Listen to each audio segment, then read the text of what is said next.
Uma boa tarde a todos.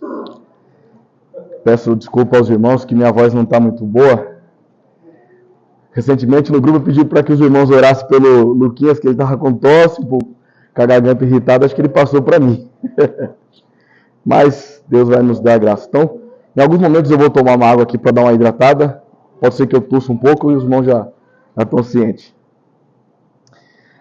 Nós chegamos agora no Evangelho de João, capítulo 1, dos versículos 29 ao 34. Antes de nós irmos para a exposição do texto, obrigado. Antes de nós irmos à exposição do texto, eu quero só comunicar aos irmãos que esse estudo de hoje está dividido em duas partes. Então, primeiro nós vamos tratar sobre o Cordeiro Eterno, e a segunda parte nós vamos tratar sobre o Deus Triuno, ou sobre a Trindade, como vocês quiserem falar. Versículo 29. No dia seguinte, viu João Jesus, que vinha para ele, e disse: Eis o Cordeiro de Deus, que tira o pecado do mundo. É este a favor de quem eu disse: Após mim vem um varão que tem a primazia, porque já existia antes de mim. Eu mesmo não o conhecia, mas a fim de que ele fosse manifestado a Israel, vim, por isso, batizando com água. E João testemunhou, dizendo: Vi o Espírito descer do céu como pomba e pousar sobre ele. Eu não o conhecia. Aquele, porém, que me enviou a batizar com água, me disse: Aquele sobre quem vires descer e pousar o Espírito, esse é o que batiza com o Espírito Santo. Pois eu, de fato, vi e tenho testificado que ele é o Filho de Deus. Oramos ao Senhor. Pai, a sua palavra foi exposta. E agora nós vamos meditar sobre ela, Pai. Que a tua graça e a tua misericórdia nos alcance, de modo que possamos compreender corretamente e fielmente o que as Escrituras ensinam. Que o seu nome venha a ser glorificado, que Cristo seja o centro, que o Senhor cresça e eu diminua. Em nome de Jesus. Amém. Deixa eu trazer uma breve introdução. O povo de Israel se acostumara a oferecer cordeiros como sacrifício. É uma prática absolutamente comum na antiga aliança. Na Páscoa, cada família deveria ter um cordeiro. E ao longo dos anos, 2 cordeiros eram sacrificados no altar do templo diariamente, além de todos os outros cordeiros oferecidos como sacrifícios pessoais. Então, era comumente o sacrifício de cordeiros para expiação do pecado de Israel e também individualmente, da própria pessoa em si. Esses cordeiros eram entregues por homens a outros homens. Mas aqui vemos o Cordeiro de Deus ser entregue por Deus a homens. Percebe que a ordem foi invertida, né? Era de homem para homem, agora de Deus para o homem. Os cordeiros dos sacrifícios não poderiam remover o pecado, mas o Cordeiro de Deus pode. Aqueles cordeiros eram apenas para Israel, mas o Cordeiro de Deus derramaria o seu sangue para todo mundo. Então, os irmãos já estão acostumados, nós temos falado disso algumas vezes. Então, todo tipo de sacrifício na antiga aliança, o Velho Testamento, ele tem, por definição, ser um tipo de Cristo, que é aquele cordeiro que iria ser sacrificado em favor de nós. Então, Cristo sendo o antítipo. Eu quero deixar claro aqui para os irmãos também, que se em algum momento eu falar alguma palavra que os irmãos não tenham tanta familiaridade, eu já tenho cobrado o Léo para fazer isso, o Léo tem cobrado de mim, mas às vezes é tão natural a gente falar alguns termos teológicos que a gente pressupõe que as pessoas sabem. Então, se tiver alguma coisa que eu falar, os irmãos podem perguntar no final e a gente vai responder, tá bom? Então, na primeira parte agora do nosso estudo, Cordeiro Eterno. No dia seguinte viu João Jesus, que vinha para ele, e disse: Eis o Cordeiro de Deus que tira o pecado do mundo. É este a favor de quem eu disse: Após mim vem um varão que tem a primazia, porque já existia antes de mim. Eu mesmo não conhecia, mas a fim de que ele fosse manifestado a Israel, vim por isso batizando com água. Então nós temos aqui os versículos 29, 30 e 31 tratando sobre o Cordeiro Eterno. Quais são as primeiras coisas que nós já podemos destacar de antemão? Primeiro, João, ele estava predestinado a realizar essa obra de preparar o caminho para Cristo. Segundo, ele era o precursor, aquele que iria anunciar a vinda do Messias. Ele também reconheceu que Cristo era aquele que tira o pecado do mundo, que veio para libertar o povo da escravidão do pecado. Ele também reconhece a eternidade de Cristo. Os irmãos vão lembrar que João, ele era um primo de Jesus, e ele nasceu 6 meses antes de Jesus Cristo. Mas ele enfatiza que Jesus já existia antes dele. Então nós temos que fazer aquele exercício de analisar o primeiro versículo desse primeiro capítulo que o irmão Leonardo trouxe alguns sábados atrás, falando sobre o Verbo. O Verbo estava com Deus e o Verbo era Deus. João também, nós percebemos aqui que, embora ele seja primo de Jesus Cristo, ele não o conhecia. Curioso isso, né? Porque ele era da mesma família de Jesus, mas ele não tinha nenhum tipo de familiaridade com o próprio Cristo. Isso se explica pelo fato de ele ter vivido boa parte da sua vida no deserto. Nós vamos trabalhar um pouquinho sobre isso. E uma coisa muito interessante, o batismo de João era um batismo de arrependimento, e era comumente que aquelas pessoas que estavam entrando para o judaísmo faziam parte de um certo proselitismo. Então eles batizavam aquelas pessoas incrédulas para que elas pudessem fazer parte, então, da religião judaica. Mas agora João está batizando até os judeus. Ou seja, ele está tratando todas essas pessoas que estão sendo batizadas, tanto gentios quanto os judeus, como pessoas que não pertenciam a Deus. Ok? Então vamos analisar o versículo 29. Nós vamos trabalhar bastante em cima deste versículo.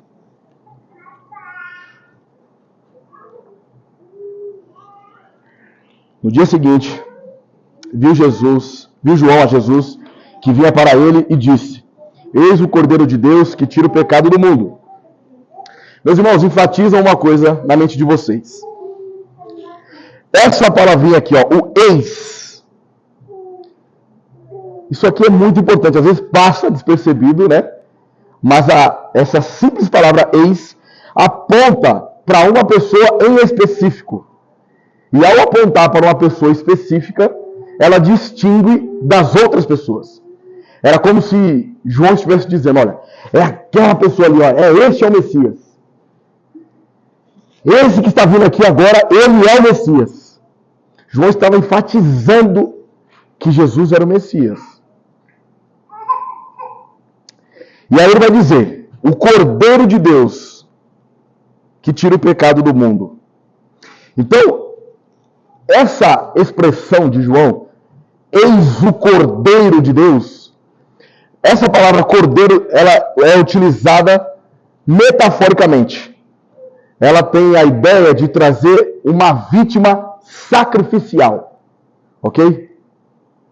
Mas, por que Jesus ele teria que ser uma vítima sacrificial?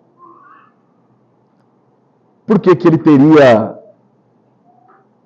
que passar pelo processo que ele passou? Percebe que o próprio João Batista aqui, nessa declaração, nós podemos entender até como um ato profético. Porque Jesus, ele tinha acabado de entrar em cena, mas João já estava dizendo: ó, ele é o Cordeiro de Deus. Ou seja, aquele que vai tirar o pecado da humanidade, aquele que será sacrificado. Ok? Nós vamos trabalhar um pouquinho a respeito do pecado. Nós temos mania de suavizar ou minimizar a expressão pecado. O pecado, ele é uma iniquidade ou uma transgressão contra a vontade de Deus. Seja por deixar de fazer o que Deus exige em sua lei, ou por realizar aquilo que ele proíbe. Então, a transgressão ela pode ocorrer nos seus pensamentos, nas palavras, nos seus atos. Então, constantemente nós temos falhado e pecado contra Deus. A humanidade, ela estava numa condição deplorável, no seu estado de depravação total, incapaz de se achegar até Deus. O homem ele estava em rebelião com Deus. O homem sem Cristo, sem regeneração, ele é um inimigo da cruz de Cristo. Ele é inimigo de Deus. Ele é uma afronta à santidade de Deus. Pelos seus próprios méritos, tudo que o homem merece é o inferno, nada mais que isso. Então, quando nós analisamos essa expressão cordeiro, ela não é apenas uma conotação no sentido de uma pessoa inocente ou paciente. Como eu tinha dito anteriormente, a palavra cordeiro ela é um sacrifício. Ela é a vítima sacrificial. Certo? O que isso significa? Que Cristo, ele estava vindo para assumir nele toda a ira que estava sendo direcionada à humanidade. Você imagina, por exemplo, que esse pequeno grupo que nós estamos aqui, ele fosse inimigo número 1 da maior força, a maior potência de armas do mundo. E ele enviasse para cá agora um míssil para aniquilar todos nós. Imagine que esse míssil é a ira de Deus vindo contra a humanidade. E o cordeiro que está tirando o pecado, ele vem e entra na frente desse míssil. E ele assume os nossos pecados. Então, quando João está expressando que ele é o cordeiro que tira o pecado do mundo, ele está dizendo, ele vai sofrer tudo aquilo que nós merecemos. A ira de Deus, ela foi destinada para nós, mas desviada na pessoa de Cristo. Queria pedir para algum irmão, para que pudesse abrir em Isaías 53, os versículos 4, 5, 6 e 7, e lesse com uma voz alta de trovão.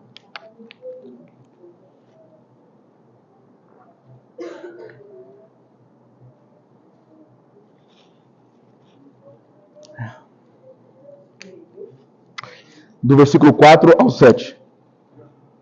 Certamente, ele tomou sobre si as nossas enfermidades e as nossas dores levou sobre si. E nós o reputávamos por aflito, ferido de Deus e oprimido. Mas ele foi traspassado pelas nossas transgressões e moído pelas nossas iniquidades. O castigo que nos traz a paz estava sobre ele, e pelas suas pisaduras fomos sarados. Todos nós andávamos desgarrados como ovelhas, cada um desviava pelo caminho, mas o Senhor fez cair sobre ele a iniquidade de nós todos. Ele foi oprimido e humilhado, mas não abriu a boca. Como cordeiro foi levado ao matadouro, e como ovelha muda perante os seus tosqueadores, ele não abriu a boca. Obrigado, Rafa. Então percebe que o que está acontecendo aqui já foi predito pelo profeta Isaías. Então aqueles cordeiros do Antigo Testamento, como eu tinha dito, eles eram sombras daquilo que viria, a saber, o próprio Cristo. E essa expressão que tira o pecado do mundo, que vai ao encontro do que Isaías diz lá no capítulo 53, dos versículos 4 adiante. Então, assim, é que na verdade Cristo ele estava suportando a nossa carga. Ele estava levando o nosso fardo. O pecado nas costas da humanidade, ele estava oprimindo os seres humanos. De modo que os seres humanos eram incapazes de, por suas próprias forças, se livrar disso. Mas o Cordeiro, ele tira o pecado.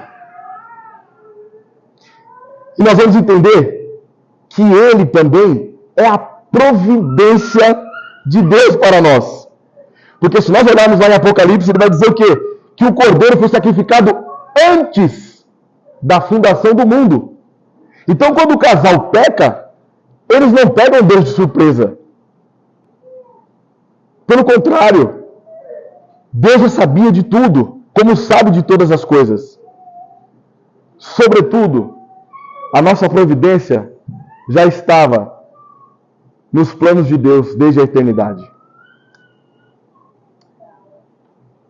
Eis o Cordeiro de Deus que tira o pecado do mundo. Qual é a natureza dessa missão? Cristo, ele remove o pecado. Lembra daqueles comerciais de sabão em pó que remove as manchas, né, da roupa? Torna elas branquinhas novamente? A mancha que estava escurecendo as nossas vidas com o pecado foram removidas pelo sacrifício vicário de Cristo. Ou seja, nós estávamos numa condição de rebelião contra Deus, inimigos de Deus, e agora ele traz paz. Ele é a reconciliação da humanidade com o Pai. Ele é o nosso mediador. Qual é o alcance dessa missão?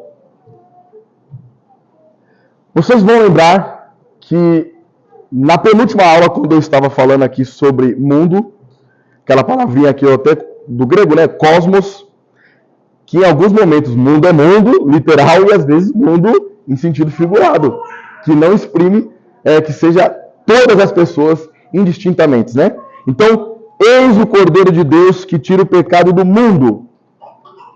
Então, o sacrifício de Cristo, ele é suficiente para que todas as pessoas sejam salvas. Sobretudo, ele é eficiente para o mundo que pertence a ele, ou seja, os eleitos por ele. Todos aqueles que foram destinados para a vida eterna. Então, Cristo, ele tem o poder para salvar todas as pessoas. Mas se nós entendêssemos que ele tirou o pecado de todo mundo e salvou todo mundo, então nós seríamos universalistas. Nem de evangelho nós não precisaríamos. Porque até mesmo os piores pecadores não arrependidos estariam na eternidade com Cristo. Sobretudo, a morte de Cristo, ela é eficiente para salvar aqueles que o Pai deu a ele. Isso significa que nós temos a certeza de que aqueles por quem Cristo morreu, certamente serão salvos. Amém? Qual é a eficácia dessa missão? Repare numa coisa.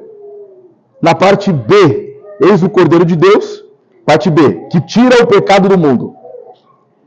Que tira o pecado. O verbo está no presente, não é no passado.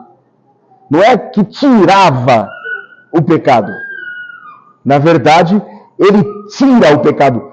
A morte de Cristo na cruz, ela foi tão eficaz que ela serviu para tirar o pecado de todos os povos, de todas as nações, de todas as tribos, em todas as épocas. Isso significa que não há nada que Cristo não possa nos perdoar. Nós estamos aqui hoje, reunidos como igreja, todos nós já cometemos algum pecado. E por cada pecado que nós temos cometido, Cristo morreu por este pecado. Ele tirou este pecado da sua vida. Agora, olha que interessante. Os cordeiros na antiga aliança, eles serviam para expiar, ou seja, para tirar o pecado momentaneamente ali. Agora, o sacrifício vicário de Cristo, ele não apenas tirou, mas ele nos reconciliou com o Pai. É como se o Pai olhasse para nós agora e ele não enxergasse mais pecado. Por quê? Porque nós estamos justificados. Nós somos salvos pela graça e de graça, mas custou um alto preço na cruz para aquele que morreu por nós.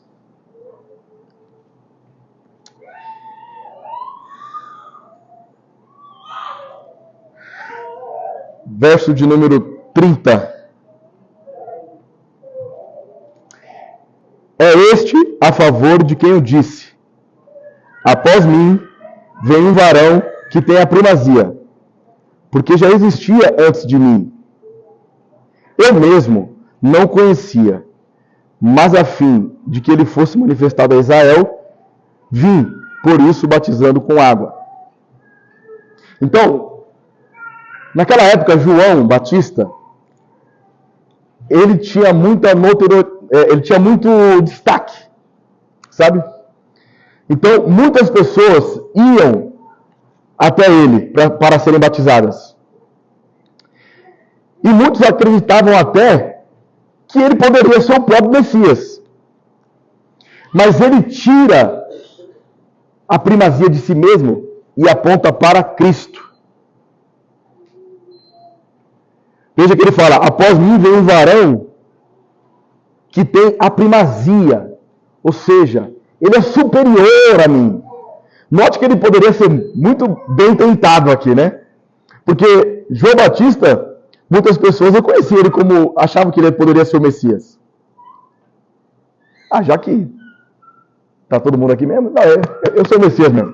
É comigo mesmo que vocês estão falando. Eu sou o próprio Messias. Mas ele também poderia falar assim: olha, eu não sou o Messias, mas eu sou o primo dele. Eu tenho um pouquinho de moral nessa história aí. Ele poderia agir dessa forma, não poderia? Mas ele não faz isso. Ele se humilha. Ele que tem que crescer, não eu. Ele tem a primazia, não eu. E como eu tinha dito logo na nossa introdução, João Batista, ele era 6 meses mais velho que Jesus Cristo. Só que ele reconhece que Cristo é eterno. Eu mesmo não conhecia, mas a fim de que ele fosse manifestado a Israel, vim por isso batizando com água. Ele entendia que o seu próprio batismo era um batismo temporal. Mas aquele que estava vindo iria realizar um batismo interno. Ok? E veja só. João, ele sabia que o Messias estava em Israel. No versículo 33 nós vamos saber isso. Daqui a pouco nós vamos ler. Mas ele não possuía nenhum tipo de familiaridade. Jesus, ele cresceu como um carpinteiro lá em Nazaré, e João Batista, um solitário no deserto. A vida de João Batista, ela foi concluída com sucesso. Não por causa da obra dele, mas por causa de quem ele estava anunciando. O único propósito de João Batista era ser o precursor de Jesus Cristo. João Batista não ficou se atentando aos desejos do mundo. João Batista não estava preocupado com seus interesses pessoais. João Batista, ele cresceu isolado no deserto, até chegar o momento de ele poder anunciar o Cristo. Agora, quando ele diz assim, eu mesmo não o conhecia, tem um significado para isso. Como eu tinha dito, ele era primo de Jesus. Mas o fato de ele mostrar que não conhecia o Messias, porque ele tinha vivido isoladamente no deserto, essa declaração de João, ela anula qualquer tipo de relacionamento que ele tinha com Cristo antes. Para que as pessoas não chegassem e falassem: olha, você está falando que ele é Messias porque ele é seu primo. Você conhece ele, você cresceu com ele. Mas João Batista, ele está sendo enfático, eu não conhecia ele. E outra revelação que nós temos aqui nesse pequeno trecho, é que quando ele diz também que ele não conhecia a Jesus Cristo, isso vai dar mais ênfase para que o próprio Pai venha revelar o Filho. Interessante, né? E aqui nós vamos ter algumas singularidades a respeito do batismo de Jesus. Porque se o batismo de se o batismo de João era um batismo para o arrependimento e tinha implicações externas, por que Jesus teve que batizar? Então, eu separei aqui, poderia falar sobre várias outras coisas. Eu queria ter trazido um monte de estudo aqui, mas não ia dar tempo. Então eu tive que omitir bastante coisas aqui. Mas eu separei 4 que eu achei bem interessante. Primeiro, que quando Cristo ele vai se batizar, há uma voz de Deus ali. Então, ou seja, o próprio Pai estava manifestando que Cristo é o Filho dele. Que o Verbo tinha encarnado. Segunda coisa, a vinda de Cristo se tornaria então eminente. Por quê? Estava próximo, estava apontando para algo superior a João Batista. E o que significa então o arrependimento? O batismo de João Batista era para arrependimento, mas por que então que Jesus... Parece que Jesus aqui, ele já está assumindo a condição pecadora do ser humano. Ali, a obra de Cristo ela se inicia no seu ministério, quando ele completa 30 anos. E ele batiza nas águas, simbolizando já aquilo que ele iria fazer na cruz. Agora, olha que interessante. Um pai da igreja chamado Crisóstomo, ele disse que o batismo de Jesus traria mais pessoas e tornaria mais conhecido a obra de Cristo. Então, quando João Batista ele anuncia, eis o Cordeiro de Deus, que tira o pecado do mundo, ele vai e batiza essa pessoa. Olha, eu quero lá batizar também onde o Cordeiro foi batizado. Então, o batismo de Jesus ele traria mais relevância para aquilo que João estava anunciando. Meus irmãos, segunda parte, nós vamos para a Trindade agora. Versículos 32, 33 e 34.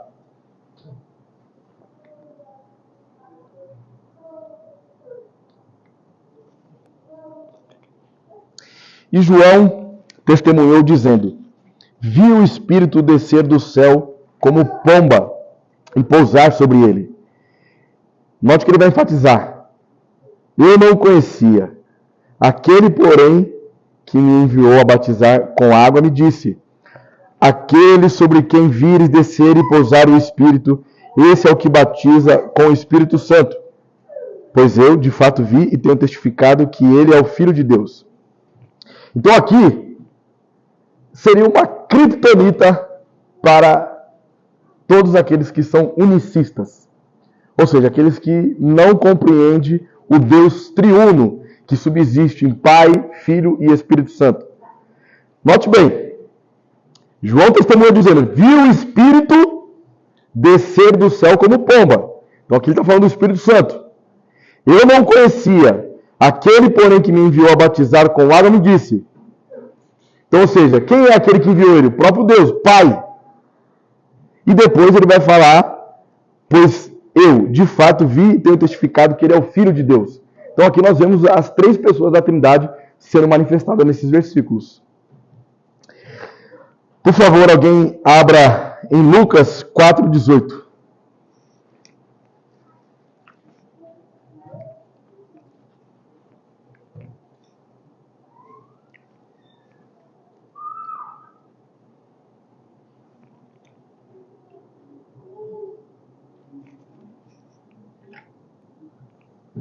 Quem puder já pode ler, por favor. O Espírito do Senhor está sobre mim, pelo que me ungiu para evangelizar os pobres, enviou-me para proclamar libertação aos cativos e restauração da vista aos cegos, para pôr em liberdade os oprimidos. Obrigado, Mateus. Então, no versículo 32, nós percebemos que Jesus Cristo, ele é ungido de Deus. Ok? Calvino, ele vai entender esse simbolismo da pomba como algo também metafórico. Por exemplo, Jesus, ele é o pão da vida. Nós também, no momento da ceia, este é meu corpo que é partido por vós. Na hora que ele está pegando o pão ali. Mas Jesus é o próprio pão ali? Não. Apenas um símbolo. Então, aqui é como se a pomba ela apontasse para como que o Espírito estava descendo sobre Jesus Cristo. Se nós analisarmos, nós não podemos imaginar na pomba como sendo parte da criação de todas as coisas, né? Então, na verdade, ali é uma forma que Deus trouxe ao entendimento de João Batista para que ele pudesse compreender o que estava acontecendo naquele momento. Ok? E Jesus, versículo 33, ele batiza com o Espírito Santo. Então, assim, há uma confusão enorme hoje em dia a respeito do batismo com o Espírito Santo. Muitas igrejas vão dizer que o batismo com o Espírito Santo, ela se evidencia por meio do falar em línguas. Então, você é batizado com o Espírito Santo? Sou. Fale em línguas aí, então. Se você não falar, você está reprovado. O ponto que, na verdade, é o seguinte. Essa obra funciona como Deus, Pai, enviando o Filho executando e o Espírito testificando da obra de Cristo. Então, o Espírito, ele aponta para Cristo. Certo? Nós somos cheios do Espírito Santo quando na nossa vida há glorificação a Cristo. Então, o batismo de João, aquele batismo externo, é diferente do batismo de Cristo, que é um batismo interno. É como se fosse uma certa infusão de graça no coração do pecador. O que é isso? É derramar graça no coração do pecador. É restaurando, regenerando, transformando a vida do pecador. Ele agora não é mais uma pessoa... Ele não... Sabe aquela pessoa que ama e tem prazer no pecado? Ele não participa mais disso. Agora ele luta contra o pecado. Por quê? Porque ele está sendo transformado. Ele está passando por um processo de santificação. É um novo nascimento. Atos 11, 15, 16. Alguém, por favor?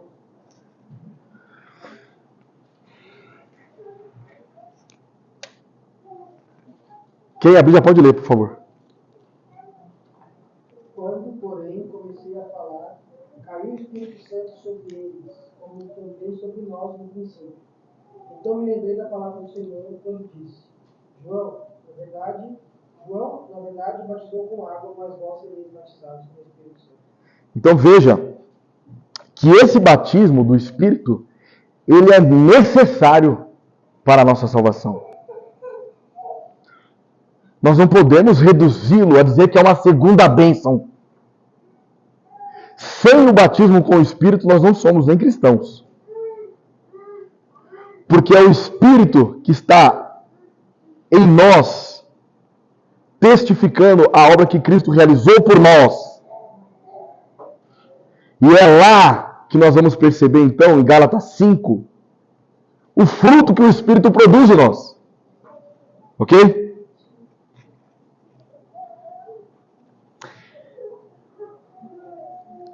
Nós estamos caminhando para o final. O versículo de número 34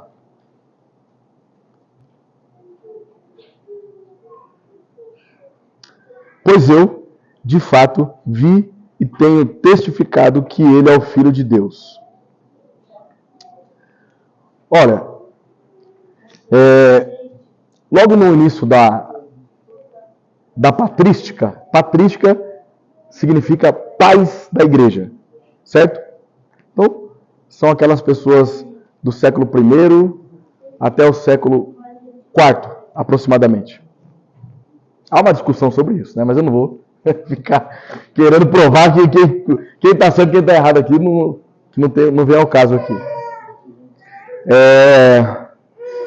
Surgiram alguns credos. Por exemplo, nós temos o credo apostólico, que está enfatizando a doutrina dos apóstolos.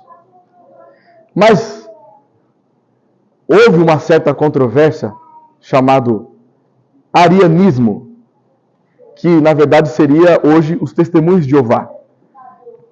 Eles entendem que Cristo não é Deus. Então eles negam a Trindade. Mas isso já foi rebatido lá na patrística, no credo niceno.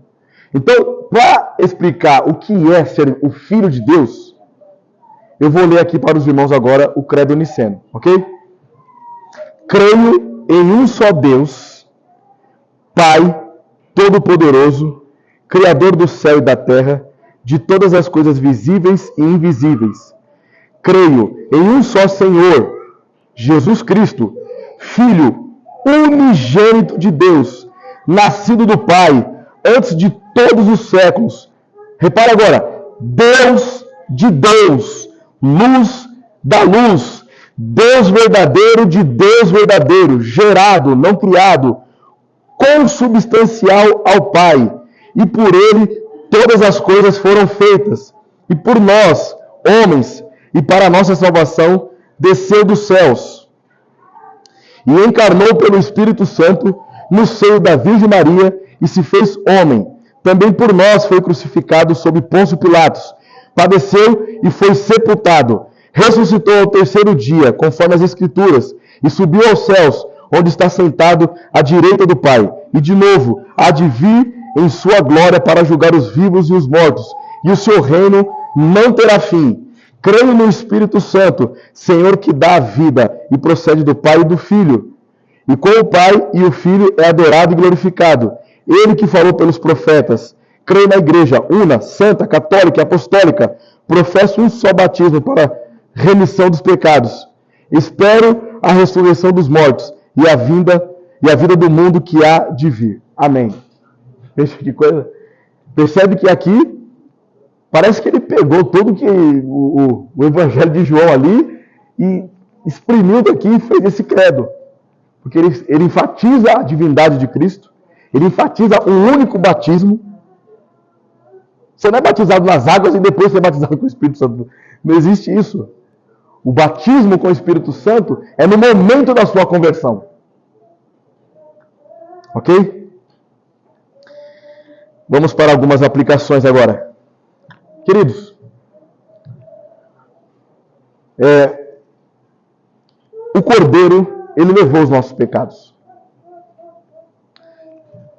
Nós, muitas vezes, somos influenciados, seduzidos por pessoas ímpias que querem nos levar na direção do pecado, que é uma transgressão à lei de Deus. Então, muitas vezes, para nós se fazermos de boas pessoas, nós agimos como incrédulos.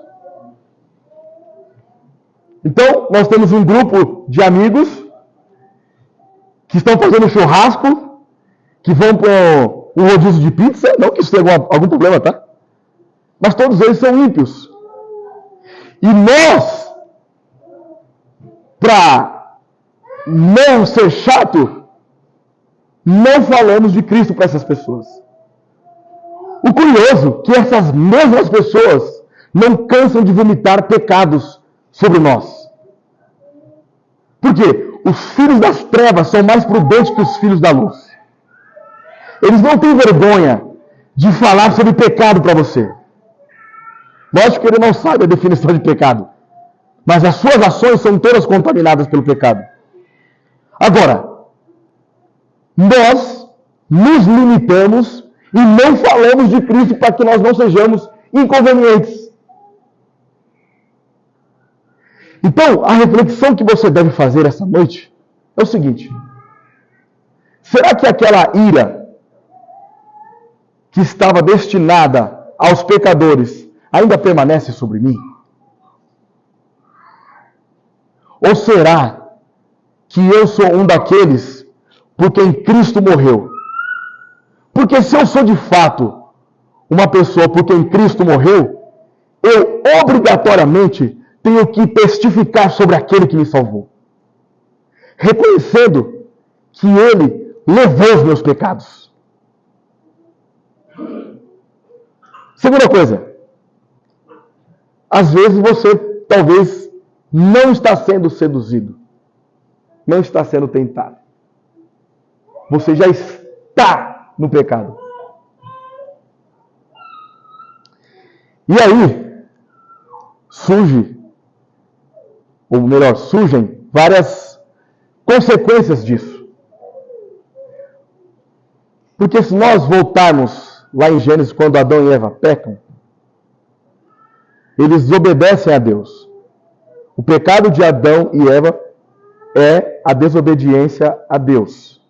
Então eles comem do fruto que não era para comer. Não foi tão somente comer o fruto, mas foi desobedecer uma ordem direta de Deus. E aí então ocorre uma sucessão de erros. Eles pegam, eles se escondem de Deus, eles observam a sua nudez, ficam com vergonha, colocam a culpa em um, culpa no outro, culpa a serpente. Uma sucessão de pecados acontece. Então,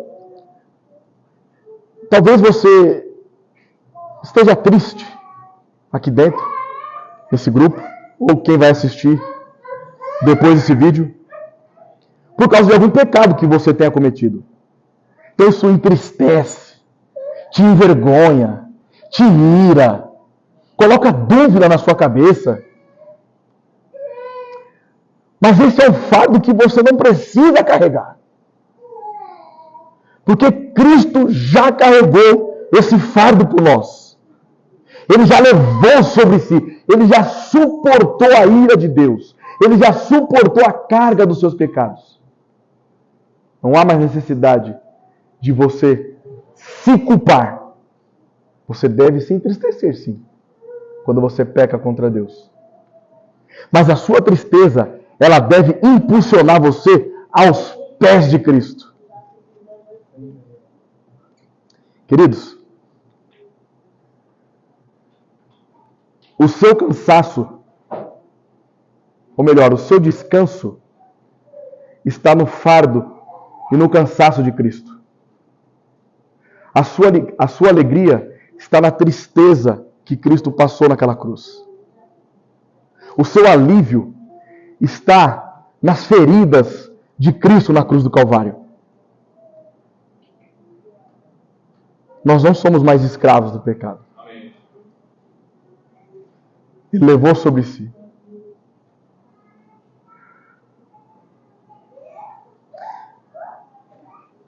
Nós podemos classificar o mundo com duas religiões. Quantas religiões você viu, Léo, que tinha? 40 a 60 mil. Olha só. Eu vou reduzir isso a duas. Só existe a religião das obras e a religião da graça. Toda e qualquer religião que não seja o cristianismo, ele vai exigir de você um sacrifício para que você venha se tornar uma pessoa boa. No cristianismo, é você reconhecendo que você é mau e que Cristo é bom, que nós somos agraciados. Por quê? Porque Ele foi o nosso substituto. Cristo, Ele se fez maldição por nós. Na cruz do Calvário, nós encontramos uma importante doutrina chamada substituição penal. Na cruz, nós vemos a dupla imputação. Imputação é um verbo do sentido jurídico, de acreditar alguma coisa em alguém. Então, os nossos pecados, eles foram imputados, creditados na pessoa de Cristo. Enquanto a sua justiça foi imputada sobre nós. E o apóstolo Paulo vai dizer, portanto, não há mais condenação para aqueles que estão em Cristo Jesus. Ele venceu a morte. Ele venceu o pecado. Então, quando nós reconhecemos isso, nós somos selados pelo Espírito Santo. Nós servimos a um Deus que subsiste em 3 pessoas. De modo que o Pai não é o Filho não é o Espírito não é o Pai, o Espírito não é o Filho. Mas nós somos alcançados por aquela obra em que o Pai enviou, o Filho executou e o Espírito testifica em nós. Se de fato somos aqueles pela qual Cristo morreu. Você vai saber se de fato você pertence a Cristo, se o pecado ele te causa repulsa. Nós devemos odiar o pecado. Nós não devemos flertar com o pecado. Pelo contrário, em nós deve existir o fruto do Espírito: o amor, benignidade, longanimidade, temperança, domínio próprio. Nós somos feitos à imagem e semelhança de Cristo quando nós estamos enxertados na oliveira. É pela graça. Nós precisamos levantar o brado da reforma protestante. É pela graça. Amém? Eu vou abrir o espaço se vocês tiverem alguma dúvida sobre aquilo que foi exposto. Se você tem alguma dúvida, fale agora ou cale-se para sempre.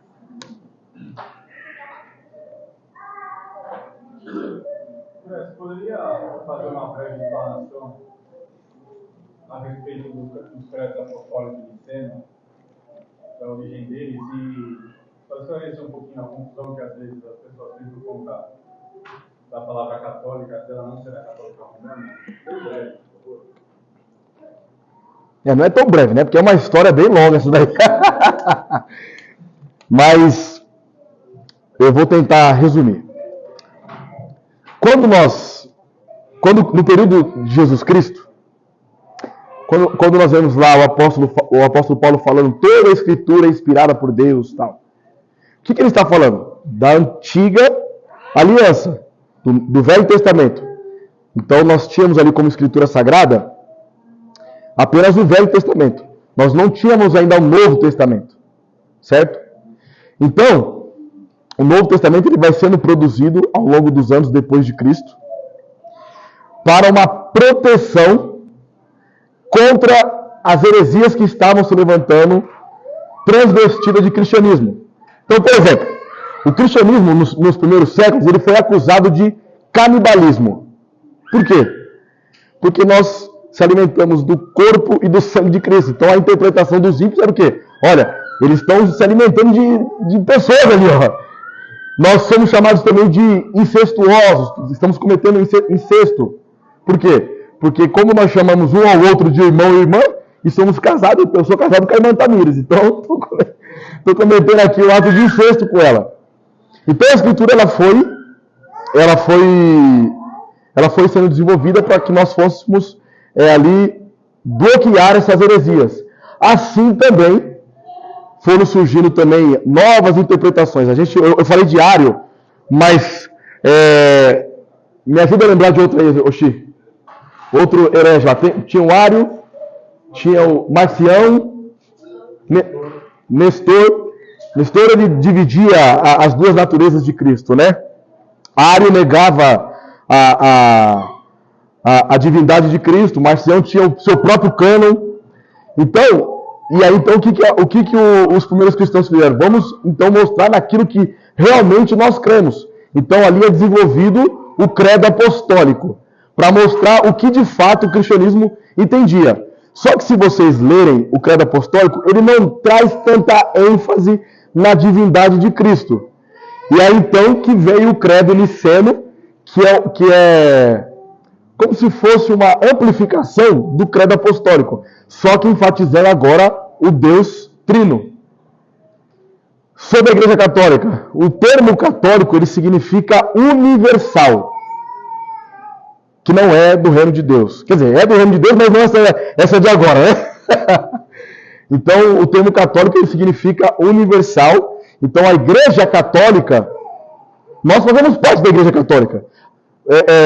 Agostinho de Hipona, ele simbolizava da seguinte forma: existia a Igreja invisível e a Igreja visível. A Igreja invisível são todos aqueles que pertencem a Deus, enquanto que a igreja visível é aquelas que é transvestida de igreja, mas que na verdade não é igreja. Então, a Igreja Católica em si são todos aqueles que pertencem a Cristo. Tá bom? Alguma dúvida? Mais alguma ou não? Explica um pouquinho só mais da Certo. Um tipo, ele pode ser uma pessoa, ele pode ser alguma coisa, algo, algum objeto, que ele aponta para algo superior a ele. Esse algo superior a ele se chama antítipo.